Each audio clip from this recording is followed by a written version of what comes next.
personal financial health. And what I find is that, anybody can write this book. Absolutely anybody. But because we have the community, and I have the community, people are really interested. They really are they're asking for it. So yes, you would do a couple of tweets here and there to say like, hey, I do have the ebook available. If you want to do the affiliate marketing route, that's probably fine as well. But the main thing for me is that you're not forcing stuff down people's throats. And that's what Seth Godin calls permission marketing. It's, you might say a one-liner to say, hey, here's something interesting. Give me permission to market to you. And then give them the first chapter for free, or give them something for free to say, listen, this is what I'm writing about. This is who I am. And that's what we do with our tweets as well. This is what we do online in our businesses. This is what Frugal does. We send and we give a lot. And then what happens is at the end, the transaction, the sale actually only happens, that money transferring into my bank account is only right at the end. It's like we're constantly giving value away, and more than willing to give that value away. And when the person is ready and they actually do want that, then they make the transaction and they make the sale. So I really just want to caution people, please don't go and start marketing from day one. It is, for me, very much the community that we've built, and the personal finance community and the small business community online, on Twitter, on Facebook, on other platforms. And from that place of security and authority is the place where the sales come. I absolutely love that answer, because we do live in a world where we are constantly being marketed to. So it's nice to know that there are people that are just marketing in subtle ways. But I am still very interested in the email marketing and affiliate marketing and how that's able to generate sales, because that really does pay off for a lot of digital product creators or content creators. And I know you are big on affiliate marketing, Fred. So do you want to maybe just comment quickly on what affiliate marketing is and how you have used it to sell your products? Sure. Before I just do that, Tando, I just posted a thing on the top there. I hope that's okay, but it's a thread that I wrote today that I think people on the space would find it useful. So I hope that's fine. Cool. No problem. Okay, thank you. So in terms of affiliate marketing, can I just share a quick story as to how I started? I like telling things in stories. I think people understand it better. So yes. Just my background, before I started affiliate marketing, this was back last year, I think it was June or May, around about June, May. During COVID, I was working from home, and prior to that, I was never really a person who used social media very extensively. I was one of those guys who just used to look, I'd go on just when I'm tired, or just to see what everyone's up to. And what had actually happened was I had a lot of time on my hands. I was working from home, and a lot of the work that I was receiving was more task-based. So if you finish a task, you get the next task. It wasn't like you have to clock in at 9 till 5, right? So I then essentially was like, okay, how can I make money online? I want to basically make more money. And that led me to this course that I came across, which basically spoke about how you can make money on Twitter. And I invested in myself. I got the course, and one aspect of the course spoke about affiliate marketing. And that's really what led me to affiliate marketing. And I was like, oh, okay, cool. This is quite interesting. And back at the time, I literally had, again, the same, similar to what Frugal's experience, I had no followers on Twitter. This was in my old account before it got locked. I was actually not using Twitter much. I was more of an Instagram person, LinkedIn, and also Facebook. And I then started implementing the strategies within the book. But one key aspect of that, I think, that the book highlights is the idea of providing value. I think everyone needs to understand, in order to make money, it's the value aspect that's going to lead you to that, right? So you need to be able to over-deliver, right? And there has to be a consistency of that, right? So it's not a simple thing as putting out 2 tweets, maybe one day and just chilling, right? There has to be certain level of value and consistency as to what you're trying to deliver. The value you're trying to give to your online community. I then started the first phase of that whole process, which was to give value, right? Because before I came online, I was already trading, I was already investing, and I think trading is what took up a lot of my time, and so I was not really focused on the online space much, because a lot of the time used to be spent on trading. But what I started doing, I started connecting with like-minded people who are in the investing field. I started connecting with a lot of traders online. I was like, whoa, there's actually so many more people who are doing the same thing as me. And that led me to then start sharing my trading experience. Like, hey, I started engaging with people. What do you think about this trade this week? What are your thoughts on that? Right. So I then continued doing that. And eventually what I started noticing is that my audience started growing. And so what I then did was I approached one of the guys which I had online, also on Twitter. I was communicating with him quite often. He was a trader. He had a really prominent account, meaning his audience was quite huge. He had multiple digital products, and one of the products that he was selling was a trading course. So I was like, hey, listen, I speak about this nearly every day. Why not? Can I please be an affiliate for you? And he was like, cool, you can definitely. He basically took my details down. He put me on the affiliate program. And I continued giving the value every single day, like the course had, said. And I then slowly started promoting this ebook that I was affiliating for. So for those who don't know what affiliate marketing is, it's basically you selling other people's products and services for a commission. That's pretty much what it is. I know a lot of people on Twitter make it sound confusing sometimes, but it's really as simple as that. So I then started promoting his ebook, and I remember it was in August. I can't really remember the date. That is when I had my first sale, but that was after about 3 to 4 months of continuous promotion, me trying to, so for 4 months, I had no single sale, but I was continuing just promoting and providing the value. And then after 4 months, I had my first sale. And that was quite a profound moment for me, because I then realized that I was like, oh, wow, actually, this thing is real. Like, you could actually earn money. That was really where the journey started. Frugal, I see you want to jump in. Hi, yeah, I've got a comment on this because I actually started Frugal Local very differently, and the reason I want to just like mention this is because I feel that oftentimes what we find is that, yes, on the one side you get people that what they do is they start building something from something that they love. So, for example, they love trading, they love property, and yes, I did love property, and I was invested in property before I started Frugal Local, but I actually didn't know a lot about personal finance before I started. I mean, I got corrected very badly by a couple of influencers and content creators about things like tax-free savings accounts, things like, emergency funds. I mean, I've always had it, like, I'm one of those savers people, I just save a lot of money. But I mean, I got corrected in the process.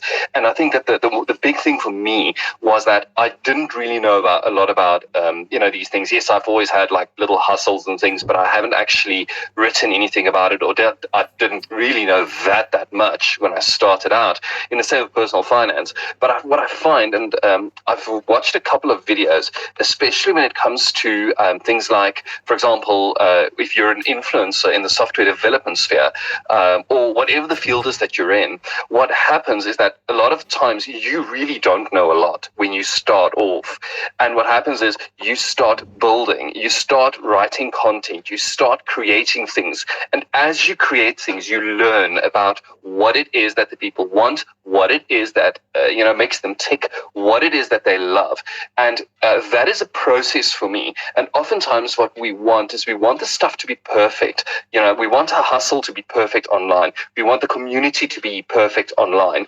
And then we say, then we're going to start something and do, something. So we want want all of our tweets to get at least 50 retweets and 100 likes and things like that. And it doesn't quite work like that. I find it very much more experimental and growing. And as we grow, And as I've grown over the last 3 years, so much so, I've grown Frugal Local, whether it's through sponsored posts, also the ebook that I'm doing now, also other couple of things that I've got in up my sleeve as well, which I don't want to mention too much at the moment as they are still in a work in progress. But the thing for me is the journey. It is a journey of growing towards where you want to be and who you are. And I just want to make it clear to everybody, you don't need to be an expert in the beginning when you start out. Don't worry, that will come with time. Thank you so much, Frugal. Yes, you definitely don't need to be an expert. No one wakes up knowing everything. Life does not work that way.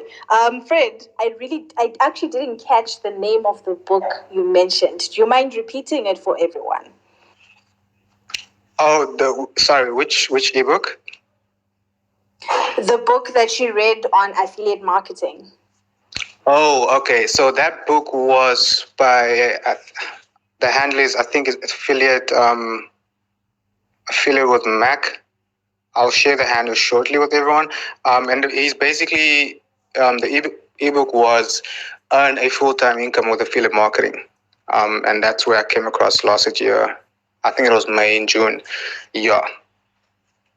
Awesome. Thank you so I just wanted to quickly just touch on a point that Frugal mentioned, which was, I think it was, he spoke about likes and follows. I think there's a slight misconception of numbers when you're building a brand, and I think building a brand and popularity and earning an income are two completely different things, and really trying to get the two to gel is a complex. It's quite a journey, right? So what I'm trying to say here is don't get it confused. Accounts or people with a high audience, it does not necessarily mean that they've got a high audience, that they're earning money online, right? And that's really, really important for I think for anyone that's trying to build a personal brand. Yes, you do need a level of authority, if I can call it that, or validation.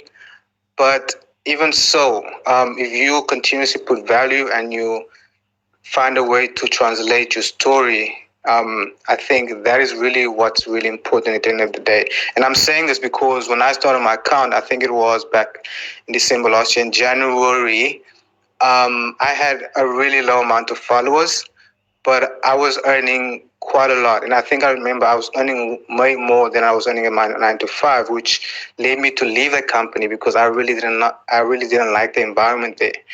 And I think I had less than 2,000 followers back then. And I was earning an income way more than my 9 to 5 back then. Yeah. So I just wanted to just clarify and make everyone understand that it's not the same thing. Having a big audience does not necessarily mean you're going to make a lot of money. The strategies which you use to grow your audience to that size is different to the strategies which you use to try and make money. Definitely agree. I think that is literally a whole space on its own because there's so much to just unpack there. But I just want to just move on and talk about, because like we've spoken about like the digital products and ebooks and how you guys have gone through that. But another aspect I wanted to touch on was like finding clients online. So like if you offer services like Frugal, I know you offer like project management services, software development services. How do you go about finding your clients online and marketing your brand, especially considering the fact that you have those two separate, they're not necessarily separate, but they are distinct from each other, or you have your personal finance space, but then you also have your software development company. How do you go about finding customers or clients for your software development company outside of Frugal Local as the personal brand? I think that's a very interesting question. There are quite a few assumptions. I'd like to crush a couple of those. So let me tell you first how not to do it. I have tried Google Ads, right, and just funneling that to my software development company. That wasn't very great. I also tried using a marketing company and trying to use LinkedIn automation of messages to try and get more people. That didn't work, and that was quite a lot of money that I spent. Honestly, the most success that I've had online with those services actually came through Frugal. So, people would say, listen, I run my own business, I do software development and project management. And what would happen is that I would connect with people. Now, I think one of the things that I can say is that I've got a little small gift that I tend to spot people, even if they don't have a lot of followers, that really, really add value. And oftentimes I encourage them to, start tweeting the value that they actually add. And I can say, for example, I had to give you a case study and just to explain what I mean is I had one case where about just over a year ago, I was on Honest Money with Warren Ingram. So they, got contacted and said, listen, would you like to be on the podcast? And I was like, yeah, sure. I mean, that'll be really cool. And about a couple, probably just over when was it, about November last year? That's actually more like a year and a half ago, 2 years ago, actually. But anyway, so about a year ago, I contacted this person on Twitter. So I saw him and I'm like, listen, I just got this, intuition that this guy is really going to add a lot of value. And in some way, I don't know why, but I just said, hey, let's do a coffee. And I had a coffee with him. And he opened some really cool doors for me with regards to software development because he was connected with other people. What I found out later, I think it was on the second coffee, he was actually the person that referred me for the Honest Money podcast. So it's really amazing, by this community of Frugal and this community that we have on Twitter and how we actually find business through that. I think actually quite a bit of my business I've actually received through Frugal. And it's software development and project management, IT project management work that I'm actually getting through Frugal Local. And I think that's the power of community. So don't discount this. You would say, yes, I'm doing this for my full-time job, but this I'm doing for my my persona. The connections that you make and the authority that you have as a, can I call it an influencer or content creator, somebody with a bit of a following, it gives you some serious confidence that you can tell somebody, hey, would you like to do an online meeting? Or, hey, would you like to do a coffee? And that opens so many doors. And we should not, look at that as just like something on the side. It's actually really, really good. That is I did not expect that answer, and that is a really good answer, I must say. I think it embodies what, like, a personal brand, really. You're essentially building yourself as Frugal and making yourself valuable as a human being outside of just like having separate businesses. And I think that's just an amazing way to approach life and making money in general, whether it's online or offline. Okay, and I just want to talk quickly about like the actual like starting, Frugal, I know you started with your blog, you sent out that first blog post. Fred, you started tweeting a little bit more. But what I find is that a lot of people are hesitant to take that step and just start, right? Like if you think about, people want to start YouTube videos, they want to have the camera and the lights first before they start, or they think that they actually need these things. What have you found, like, in your journey so far, in terms of like resources? Do you feel that you do need like a lot of resources to be successful, or do you think like making money online should be something that you start basically with whatever you have right now and build up as you go along? Maybe I'll just take Fred first. Hi. So just to answer your question, no, you do not need a lot to start. So from my own experience, running I would say pretty much a business from Twitter, I have been doing this without, for example, a website. Like, I don't have a website at all, right?